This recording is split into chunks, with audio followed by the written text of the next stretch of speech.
Olá pessoal, aqui é Ari Cabral e vocês estão ouvindo No Cinema, um podcast do Cine Pipoca Cult. Hoje nosso episódio é História, Câmera, Ação, uma série especial sobre história, ela mesma, com H maiúsculo. E vamos discutir não só ela, mas ela nos filmes. Será que tudo aconteceu como é retratado? Será que esses personagens existiram mesmo? O que é verdade e o que é ficção? Nós vamos descobrir isso juntos aqui com meu amigo, o historiador Sávio Ross. E no episódio de hoje, vamos conversar sobre um assunto que está sendo muito discutido no momento. O que está acontecendo exatamente entre a Rússia e a Ucrânia? Tudo bem, Sávio? Se apresente melhor aí pra gente. Tudo bem, Ari. Muito feliz em participar do podcast contigo. É um amigo que eu já tenho há um bom tempo, né? E nada melhor do que participar com uma pessoa que a gente tem agrado. Eu sou Sávio Ross, sou historiador, estou doutorando agora pela Universidade Federal do Rio Grande do Sul e eu trabalho com a relação entre história e ficção. E como essa relação se dá no entendimento dessas fontes, dessas narrativas ficcionais, como fontes históricas e como instrumentos para o ensino de história. Seja bem-vindo, Sávio. Eu queria começar perguntando para você, culturalmente, a Rússia e a Ucrânia são muito diferentes? Olha, essa pergunta ela é bastante pertinente, principalmente porque a gente conhece muito pouco desses dois países, ou como a gente conhece desses países quando eles passam na ficção, né? Uma nota, uma coisa de notícia. A Rússia e a Ucrânia e a Bielorrússia, na verdade essas três nações, elas são herdeiras de um reino eslavo, que teve principalmente o seu apogeu entre o século IX e XIII. Então já podemos dizer que elas em algum momento foram muito próximas, foram na verdade o mesmo reino. Vemos isso na sexta temporada de Vikings, por exemplo.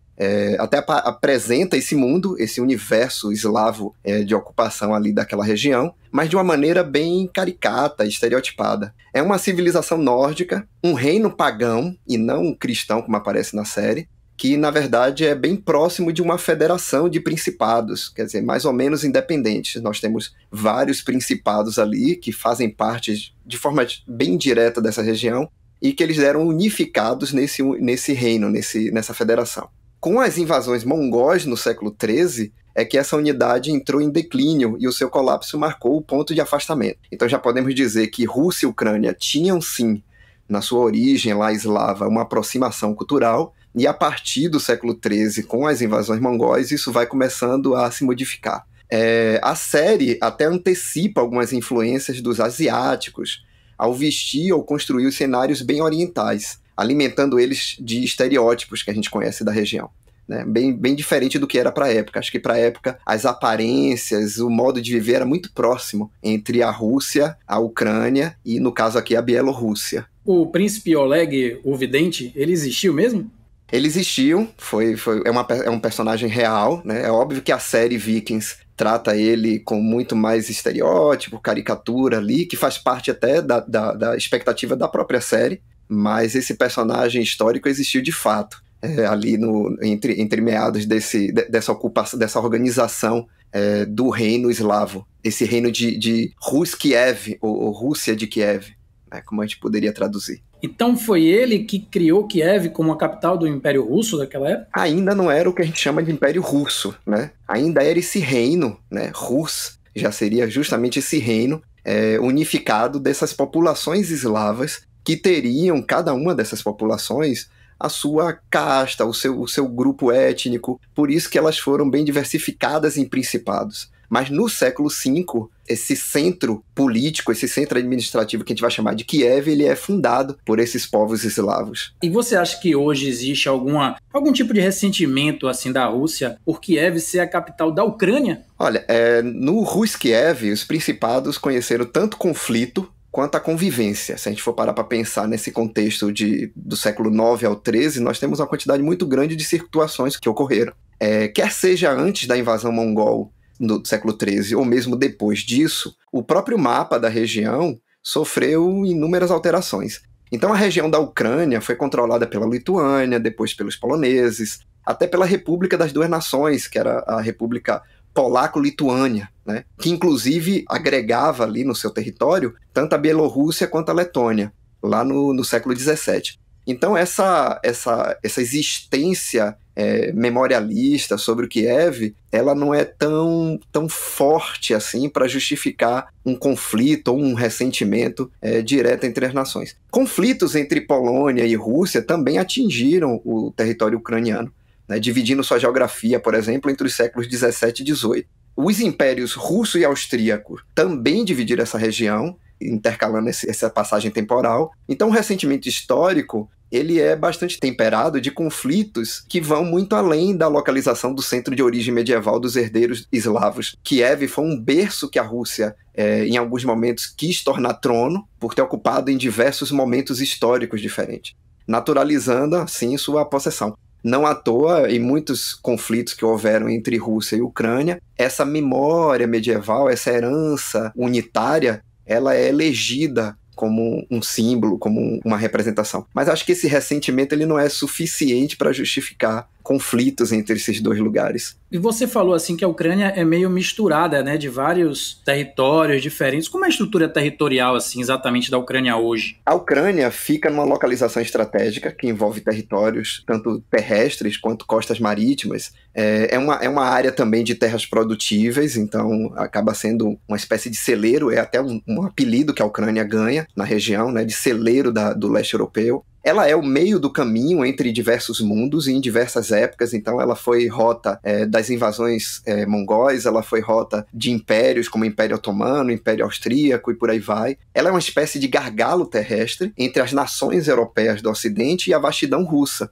Então, ela é o acesso menos penoso por terra, por exemplo, e acaba sendo também um porto seguro para quem faz qualquer travessia, qualquer trajeto pelo Mar Negro, principalmente pela ilha que liga tanto a Ucrânia quanto a Rússia, que é a Crimeia. Então ela acaba sendo uma localização bastante interessante militarmente para as nações que estão ali envolvidas. As crises internas são estimuladas para promover incertezas que geram para cada um dos lados, ou seja, para aqueles que querem invadir a região ou para aqueles que já ocupam ela, e aí depende de cada período histórico, uma possibilidade de controle. Então a gente já pode ver a Ucrânia como sendo historicamente uma peça, um quadrante no tabuleiro do jogo político internacional bastante significativo. Quando começou a questão da Rússia com esses territórios assim de forma estratégica, tem algo a ver com as duas grandes guerras mundiais ou é muito antes, assim, desde a época do Império Russo? É isso, tudo começou muito antes, né? Apesar dessas atualizações que foram bastante importantes, que foram justamente os períodos de guerra, a gente pode perceber isso lá ainda nos períodos dos reinos, né? O reino dos eslavos, os impérios que surgiram depois no século XVI, XVII, a própria formação das nações, dos estados-nações, disputaram o território ucraniano. Então, a própria história da região ela é marcada por diversos acontecimentos envolvendo outras nações, outros lugares. Com a crise dos impérios, por exemplo, dos impérios russo e austríaco, o povo ucraniano até chegou a lutar pela sua independência, lutou pela sua independência para construir um Estado nacional forte. O conflito entre Rússia, por exemplo, na pós-revolução de 1917 e Polônia, chegaram a dividir ainda mais o território ucraniano e frustraram esses planos de nacionalização, de formação de uma unidade. A chamada Segunda República Polonesa ficou com uma porção ocidental, enquanto o centro e a parcela oriental ficaram com a União Soviética, ou seja, com a União das Repúblicas Socialistas Soviéticas. Diferente do que acontecia no tempo dos czares, os soviéticos permitiram, até de forma limitada, a nacionalização da Ucrânia, em questões como identidade e língua, por exemplo. Então, ucranianos nacionalistas, durante a Segunda Guerra Mundial, chegaram a lutar contra nazistas e, em muitos aspectos, até contra soviéticos, para valorizar esse Estado nacional forte, enquanto camadas que eram indiferentes a essa articulação de unidade política, elas lutaram a favor de ambos os lados, né, à medida que isso era possível. Então, mais de 1.000 quilômetros separam, por exemplo, o ocidente da Rússia, com essa presença da Ucrânia, que a gente pode chamar de escudo. Isso ficou muito evidente durante a Primeira Guerra Mundial e depois durante a Segunda Guerra Mundial. Ou seja, nas movimentações de guerra nesses dois períodos históricos, a gente conseguiu perceber, quer dizer, os russos perceberam o quanto que a Ucrânia era importante como escudo e celeiro ao mesmo tempo. Essa coisa de falar que a Ucrânia é um celeiro e tal, e a gente vai lembrar muito do Holodomor, né, que está falado em dois filmes, Colheita Amarga e A Sombra de Stalin, né, que os dois falam sobre aquele período em que a União Soviética stalinista usou aquele espaço lá para prover comida para toda a União Soviética, em detrimento deles próprios, né? O curioso, Ari, nessa circunstância, é que nós estamos falando de duas narrativas que são ficcionais, né? Sim, sim. São narrativas ficcionais e que elas acabam funcionando muito bem com a liberdade que a ficção permite. Tem uma coisa maravilhosa que a gente que estuda tanto ficção quanto história, é ver o quanto que a ficção tem a sua liberdade de inserir dados, modificar elementos, criar personagens, enquanto a história não tem essa possibilidade. A história é feita a partir dos dados, das fontes, daquilo que ela tem pertinente para a narrativa dela. Então a gente já pode ver que a narrativa histórica ela não tem liberdade constitutiva, enquanto a narrativa ficcional tem. Então nisso daí a gente já vê que há uma diferença quando a gente vai fazer o uso de uma fonte ficcional. No caso desses filmes que você falou aí, nós podemos ver que os filmes têm, por uma questão narrativa, o uso de contextos e cenários que foram da realidade histórica, mas eles vão, por questões próprias, opções próprias, interferir nessa narrativa. Então a gente vai ver, por exemplo, em Colheita Amarga, um ultra-romantismo. Sim. Se a gente pega esse filme e a gente for avaliar, a gente vai ver que é um filme ultra-romântico. Em alguns momentos ele vai criar até uma espécie de cenário estereotipado do que é a região. Tudo está nevando, as coisas são difíceis, a coisa é muito mais pesada. Porque, na verdade, a perspectiva histórica, o Holodomor, que ele tanto utiliza lá, é apenas pano de fundo para a história de amor, né? Isso. Mal resolvida, de um rapaz que sai e que tem que voltar para salvar a menina que está lá presa na Ucrânia durante aquele período. Enquanto que o outro, A Sombra de Stalin, é um trabalho que é ficcional, obviamente, mas que ele lida como se fosse um trabalho quase documental, né? Porque ele mostra um jornalista que vai para lá e que descobre que a União Soviética stalinista não era aquilo que se vendia para os outros países do mundo, né? Sim. Então, são duas coisas completamente diferentes. Uma é a perspectiva de um jornalista inglês. Ele era inglês, não era isso? Acho que era inglês. Ele era inglês, ele era do país de Gales, na verdade. E que ele tem essa surpresa, na verdade, quando chega lá, ele já vai desconfiado, mas ele tem essa surpresa, e o outro é uma história de amor, é um romance. Então são duas coisas completamente diferentes. Mas eu queria que você falasse um pouco mais sobre esse período da Ucrânia em que aconteceu isso, sabe? E sobre o que foi Stalin para a Ucrânia.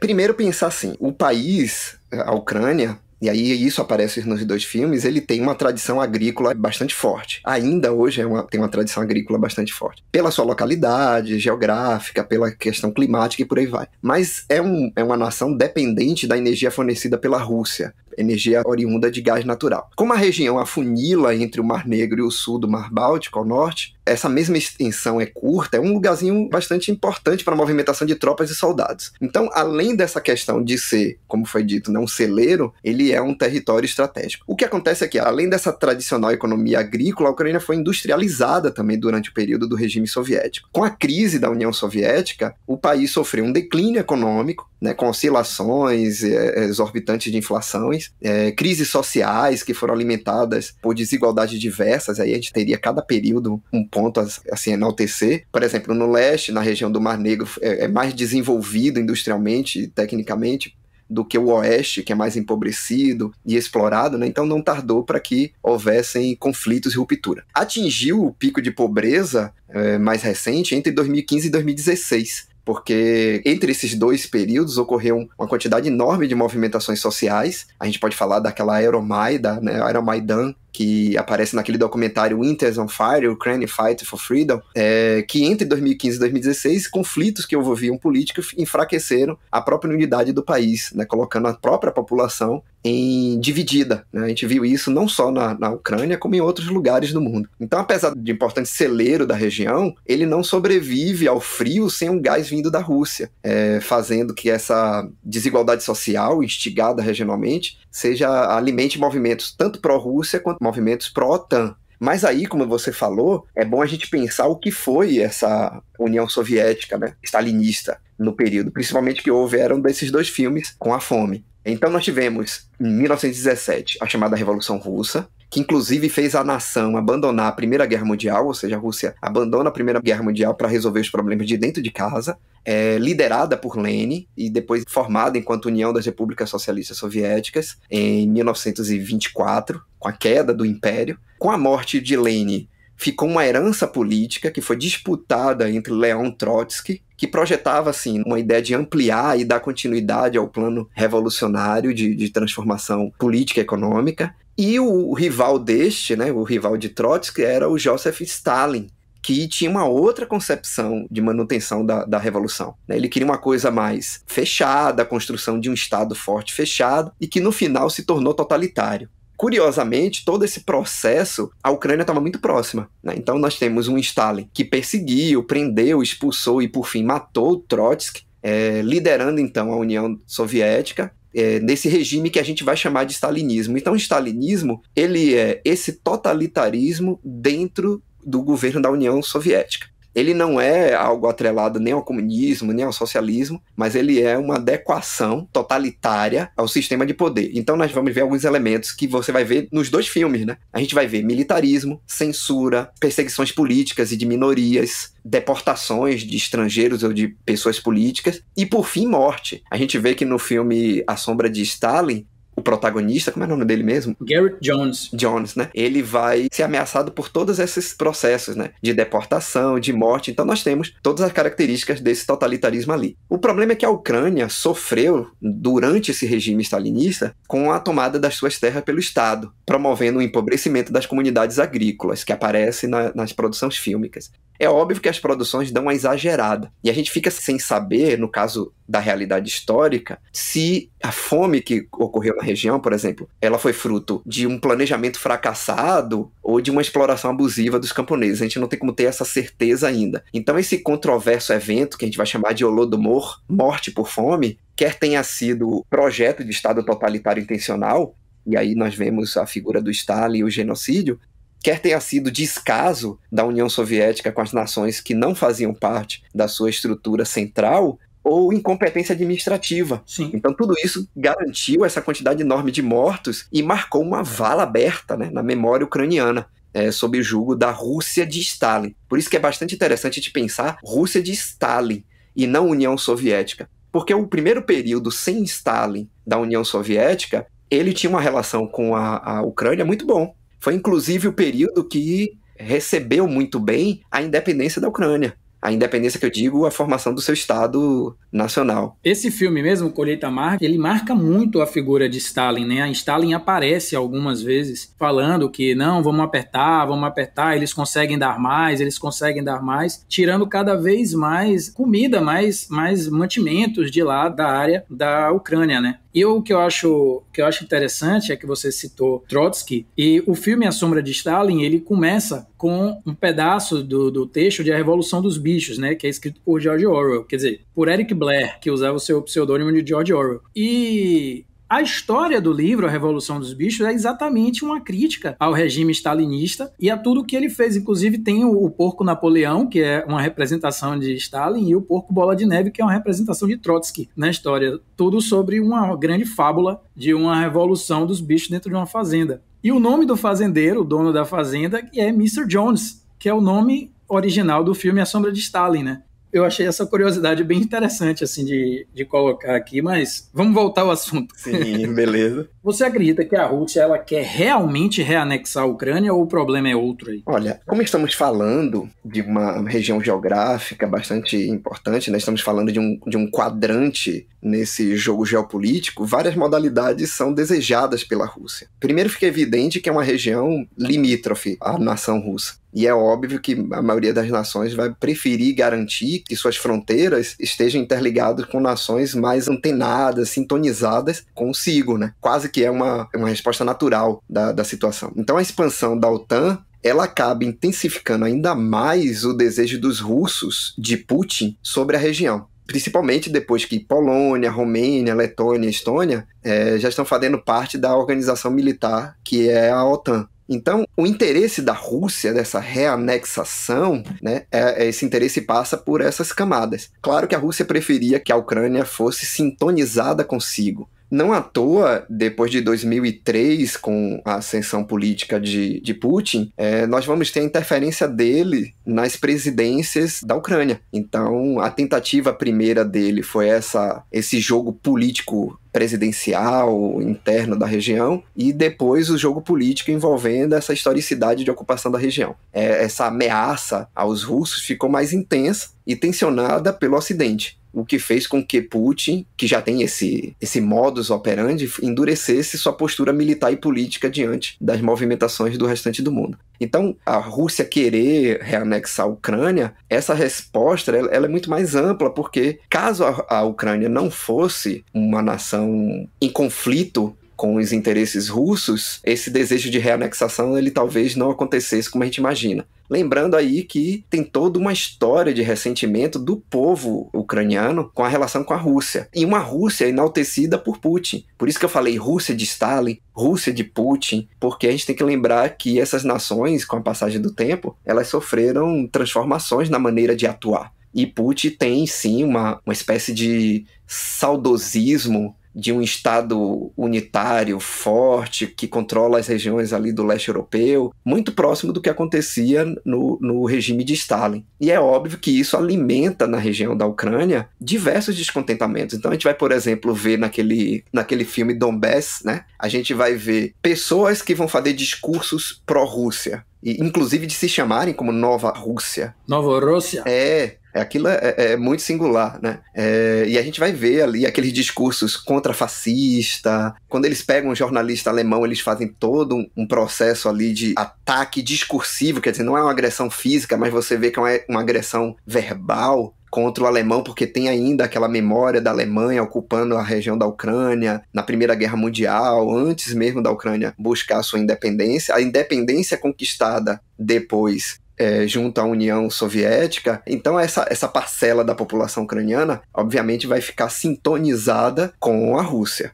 A outra parcela vai ser justamente o contrário, vai ser uma parcela que vai contra o movimento, que é uma parcela mais sintonizada com o mundo neoliberal, com o mundo ocidental, né, querendo essa independência, e que tinha uma lembrança muito mais dessa Rússia de Stalin. Então a memória da fome, a memória da crise econômica. Curiosamente, essa parcela de movimento, que a gente poderia dizer de direita, extrema-direita, que também vai se aliar com movimentos nazistas, né? Se a gente pega aquele documentário Winter on Fire, por exemplo, a gente vai ver que em alguns momentos, na movimentação dos indivíduos ali que estão indo contra o presidente, o Viktor Yanukovych, a gente vai ver que os movimentos que acontecem ali, muita gente está usando, por exemplo, brasões e bandeiras, brasões que nós vamos ver que são de neonazismo, que são de movimentos de extrema-direita. Então nós estamos vendo de novo esse discurso de polarização de uma sociedade de esquerda e direita, ele sendo alimentado, retroalimentado, para justificar o enfraquecimento daquela nação. E aí a gente consegue ver hoje a disputa da Rússia de Stalin e dos Estados Unidos, OTAN, sobre a região. É interessante esses dois filmes, o Winter on Fire e Donbass. Donbass, que é a bacia hidrográfica ali daquele canto mais oriental, né, do país, da Ucrânia. É interessante a gente colocar esses dois filmes como um contraponto um do outro, porque eles realmente falam de duas áreas completamente diferentes da Ucrânia e mostram como a Ucrânia é um país complexo. Muito complexo. Se você tem um lado oriental, que é retratado em Donbass, que quer se aliar à Rússia, você tem um lado ocidental, que é retratado em Winter on Fire, que quer se aliar ao leste europeu. Eu achei isso tão interessante que, inclusive, eles têm um pensamento de que tem duas capitais a Ucrânia, né? Sim. A parte mais ocidental trata Kiev como a capital, que é realmente a capital oficial, e a parte oriental pensa mais como Donetsk, como a capital deles, e não como Kiev. Já existe um próprio pensamento separatista lá dentro. Sim. E é curioso a gente falar dessas duas produções fílmicas. Uma é um documentário, né? Então, na verdade, a gente tem uma ideia de que um documentário, ele tem um certo... dose de realidade, né? Isso. Uma dose de realidade, acho que a melhor palavra é essa mesmo. Enquanto a ficção ali, que a gente está vendo, Donbass, inclusive com narrativas de humor violento, pesado, quer dizer... É um humor sarcástico, é um humor bem sarcástico. Mas curiosamente, olha que coisa, né? A ficção de Donbass, ela é mais próxima das tensões reais da região do que o documentário Winter on Fire, que é um documentário que ele já escolheu um lado e ele vai, obviamente, no seu discurso, priorizar uma camada, uma classe, um grupo e por aí vai. Deixa eu trazer uma informação interessante, que Donbass, o diretor de Donbass, ele é ucraniano. Olha. Enquanto que o diretor de Winter on Fire, ele é russo, mas ele mora nos Estados Unidos já há muito tempo. Então você vê a visão do diretor marcando a obra.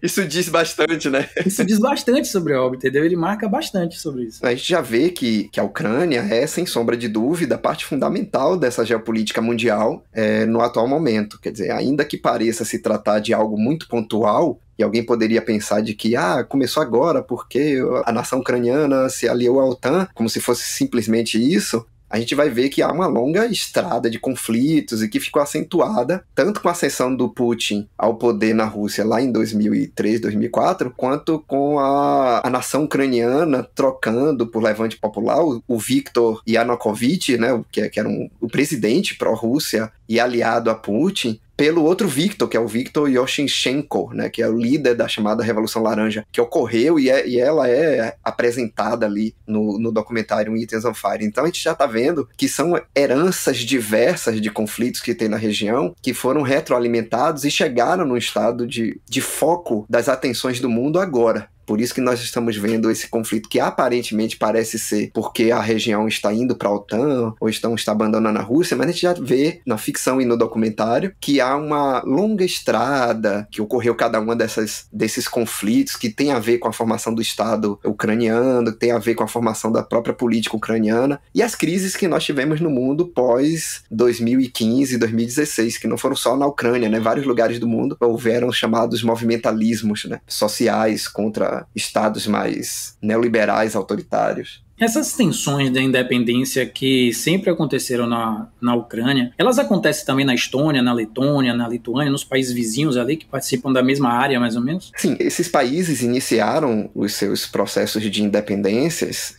durante a Primeira Guerra Mundial. A Estônia, por exemplo, participou de levantes e, por fim, formalizou com um tratado de paz junto aos russos bolcheviques, aqueles russos que são apoiadores de Lenin em 1920. Então, a Estônia já tinha conquistado a sua independência nesse período. Há um processo muito parecido que ocorre com a Letônia, né, após a Primeira Guerra Mundial, ou seja, há uma ideia de movimentação social a favor dessa independência, e depois um levante popular, político popular para essa formalização de independência, e depois um acordo, principalmente com os russos, para a aceitação dessa independência. O caso da Lituânia talvez seja o mais diferente, porque foi mais complexo, né? Primeiro houve uma ocupação alemã, sabotando de todas as maneiras possíveis a publicação de sua declaração de independência. Inclusive, é até um objeto que historiadores são doidos para encontrar, que é a tal da primeira declaração de independência da Lituânia, né? Uma espécie de santo grau da história da formação desse país. E esse jogo político de impedimento da independência da Lituânia pela Alemanha,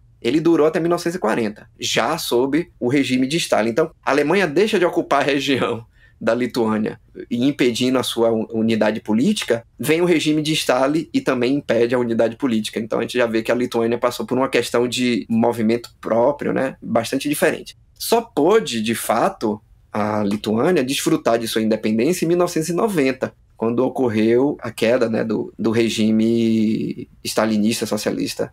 Aí ela pôde garantir sua independência. E o papel da OTAN na Ucrânia, na Rússia, qual é o papel dela exatamente ali nesse celeiro? Olha, a grande questão com a OTAN é que a participação da Ucrânia na organização do Tratado do Atlântico Norte, sob liderança estadunidense, acaba somando, quer dizer, intensificando uma espécie de cerco ocidental à nação russa. Então o que acontece é que a Rússia vai perdendo territórios, que na verdade são nações que fazem limite consigo.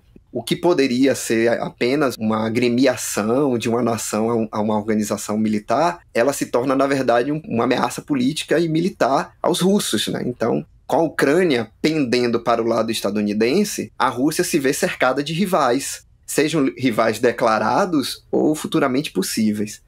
Estamos falando de aliança militar, por isso a forte tensão e a disputa dessas potências. É óbvio que ter o nome OTAN acaba sendo uma espécie de máscara confortável para não ter o nome Estados Unidos.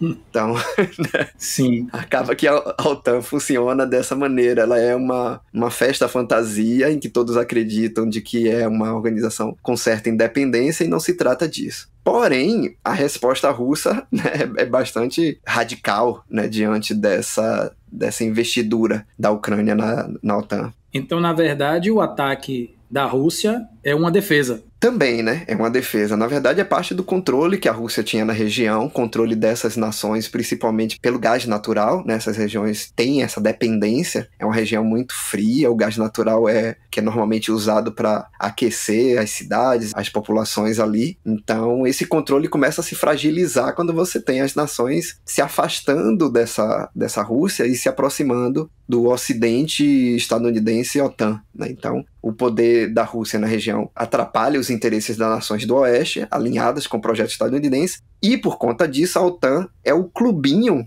né, nesse jogo geopolítico europeu. O medo principal da Rússia, com a Ucrânia se inserindo na OTAN, é justamente de perder mais um território, né, limítrofe, principalmente de passagem de veículos e soldados naquela região ali, nesse afunilamento. Então sim, né, a OTAN acaba ameaçando a Rússia, e isso me lembra muito uma metáfora, aquela metáfora do rato que é encurralado, não chamando a Rússia de rato, porque pelo tamanho dela ela jamais seria um rato, mas qualquer animal encurralado num canto de uma grade ou coisa parecida, a reação mais natural que a gente vai esperar dessa criatura é que ela ataque com toda a ferocidade possível.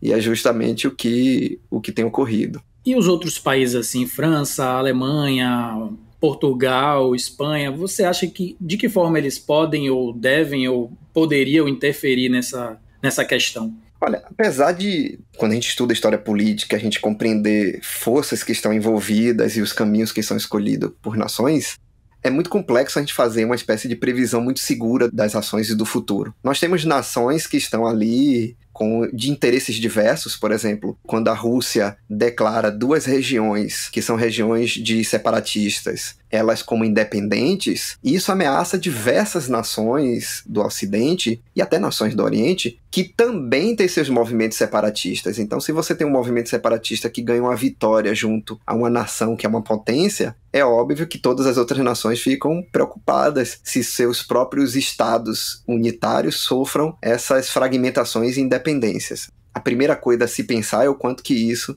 interfere na política nacional do mundo inteiro. A outra questão envolvida é que nem todos os países, se a gente for pensar, por exemplo, na OTAN, nem todos os países que estão atrelados à OTAN, eles têm todos eles os mesmos interesses. Então, em alguns momentos, é óbvio que as investidas militares vão descontentar muitas dessas nações que preferem não ter esse risco de gastos e tudo mais.